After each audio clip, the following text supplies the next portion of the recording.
Կենտրոն հեռուստաընկերության «Ես կամ» հաղորդման պրոդյուսեր, հեղինակ, սցենարիստ Ջավահիր Եղիկյանն իր սոցիալական էջերում գրառում է արել, հայտնելով, որ Կենտրոն հեռուստաալիքը նոր տնօրեն ունի։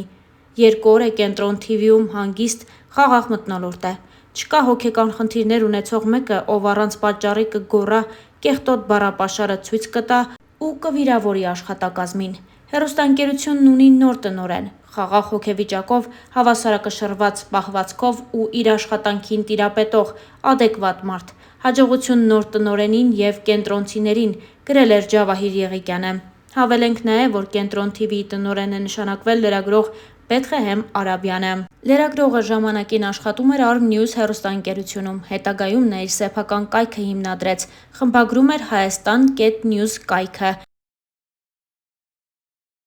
Հիշեցնենք նաև, որ Վիկ Դարչինյանն ու Ջավահիր Եղիկյանն ամուսնացել էին 2020 թվականի դեկտեմբերին։ Բռնցքամարտիկի կինը բավական ակտիվ է իր ինստագրամյան էջում և հաճախ է ընտանեկան լուսանկարներով կիսվում ու մեկ անգամ էլ Վիկի ծննդյան օրը հետևյալ գրառումներ արել. «Հայ ազգի հպարտություն,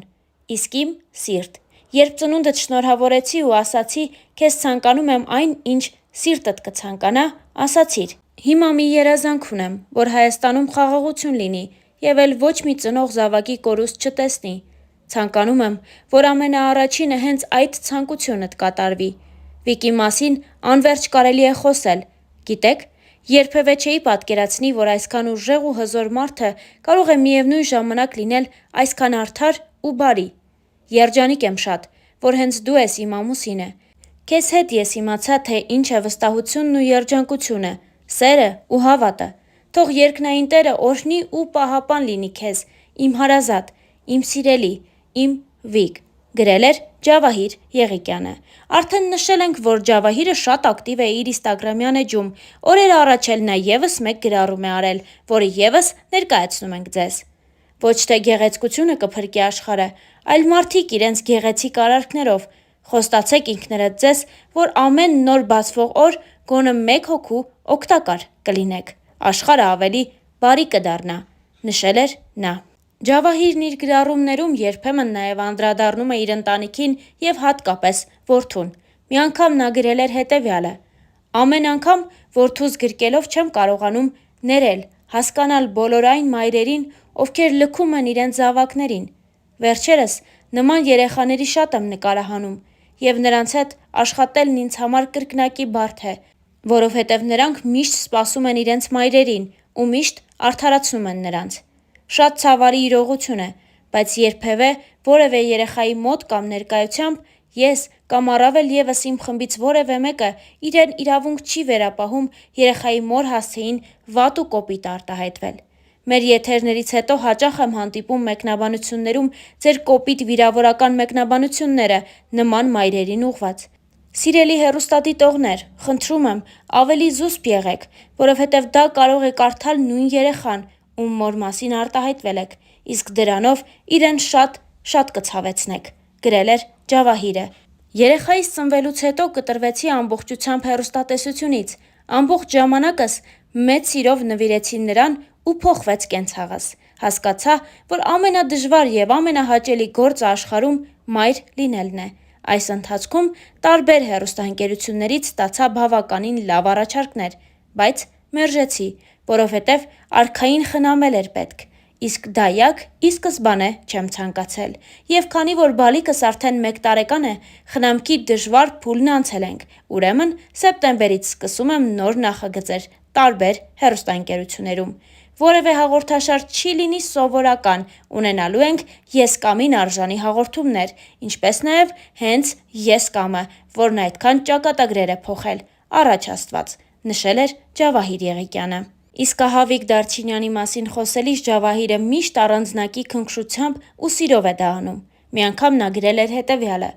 «Մարդ, ով տարիներ շարունակ բարձր է պահել հայ ժողովրդի անունը, մարդ, ով կարողացավ օտար երկրներում բարձրացնել հայկական դրոշն ու ապացուցել աշխարհին, որ հայը անպարտելի է, և վերջապես մարդ, ով միշտ հաղթում է։ Եվ այս ուժեղ ու անկոտրուն տղամարդը իմ ամուսինն է։ Ինձ համար պատիվ է ու երջանկություն ունենալ կողքիս այսպիսի մարդու։ Ցանկանում եմ, որ Աստված քեզ շատ օրհնի, սիրելիս, ու քառապատիկ անգամ վերադարձնի քեզ այն սերը ու ուրախությունը, որը դու առատորեն տալիս ես մարդկանց։ Բոլորի կողմից սիրված ու հարգված չեմպիոն, ցանկանում եմ, որ ապրես խաղաղ ու հանհոգ կյանքով, իմ հարազատ, իմ թանկ Վիկ, գրել էր Վիկ Դարչինյանի կինը։ Դե իսկ Star News-ը շնորհավորում է զույգին ուրախ լուրի կապակցությամբ։ Հավելենք նաև, որ հայ պրոֆեսիոնալ բռնցքամարտիկ Վիկ Դարչինյանն իր բազմաթիվ հաղթանակների գաղտնիքը բացել է իր հարցազրույցներից մեկի ընթացքում, նշելով հետևյալը. Սիրողական բռնցքամարտում մարզիկն ավելի շատ մենամարտեր է անցկացնում։ Յուրաքանչյուր մրցաշարում մի քանի օրվա տարեբերությամբ կարող է 3-4 մենամարտ ունենալ, իսկ պրոֆեսիոնալ բռնցքամարտում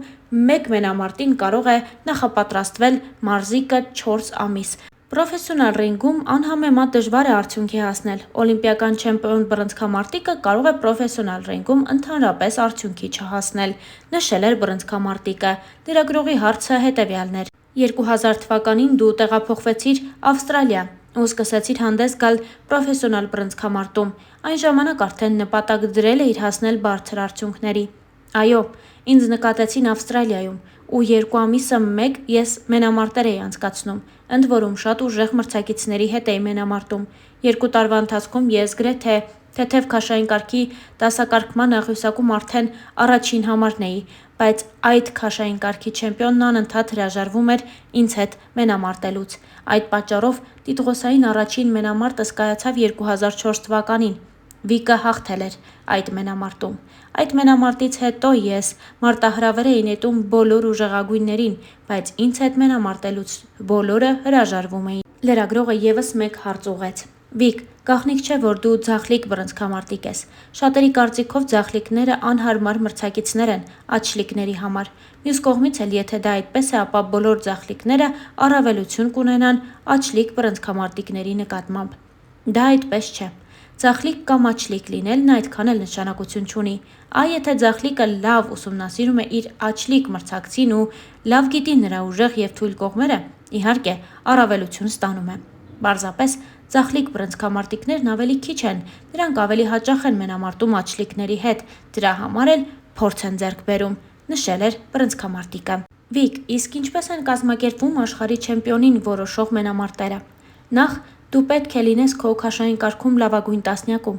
Բացի այդ, դու չես կարող պարտադրել աշխարհի չեմպիոնին քեզ հետ մենամարտել։